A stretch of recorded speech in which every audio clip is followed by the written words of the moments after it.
Ruchir, I remember the last time I spoke to you at Mumbai's Marine Drive, you said it's a matter of time before the year ends, the bond markets will get spooked out, Trump's going down the wrong route, and that American exceptionalism would end. You know, it was tested in the middle. Yes. Trump backed down, and America still seems to be seeing exceptional growth. Yeah, so I'll make 2 points here. One, as you know, that when we spoke about that again in Delhi in April, it seemed as if there was a negative feedback loop which was developing after that.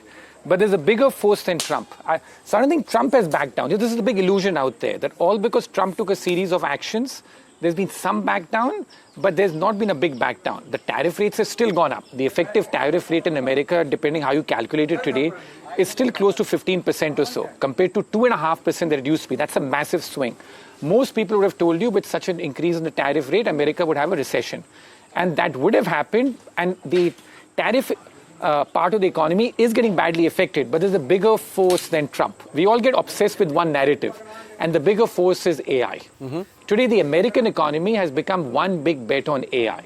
That the hyperscalers, the big tech companies in America today, they're spending close to $500 billion over the next year just on building the AI infrastructure. That's a massive impulse which is going on out there. And the belief that AI is going to fundamentally change the economy is a narrative that's become very strong around the world. How much of a bubble do you think this is? Well, this is some sort of a bubble but you know, what's the definition of a bubble? A bubble is a good idea gone too far. So there's no doubt that I'm a big believer in that AI will have a transformative effect. But as happens with every technology in history, from railroads to the internet, that the good idea then gets far too much. There's too much money that comes chasing like the good idea. And then finally there's overinvestment, and that leads to declining returns over time. So one, that as far as the American economy is concerned, it was tested. And the fact is, but the AI effect has out-trumped Trump. That's one thing which has happened. Two, American exceptionalism.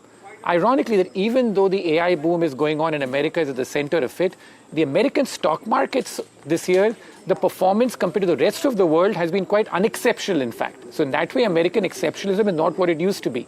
The American stock market so far this year is up about 15% or so in dollar terms. The rest of the world stock markets, on average, are up 25 to 30%. Emerging markets are up 30% this year in dollar terms. So this is the widest gap in performance between America and the rest of the world since 2009. So that way, this is the least so-called exceptional year for America in the last 15 to 16 years. We in India aren't feeling it because in dollar terms, the Indian market over the last year has been essentially flat. As I said, it's been the worst performance stretch for India on a relative basis compared to the rest of the world over the last 12 months. But the rest of the world, the stock markets, whether it's European banks or it's got to do with some Latin American consumer companies, all these have levitated and done very well over the last year. And I think that's going to continue for the foreseeable future.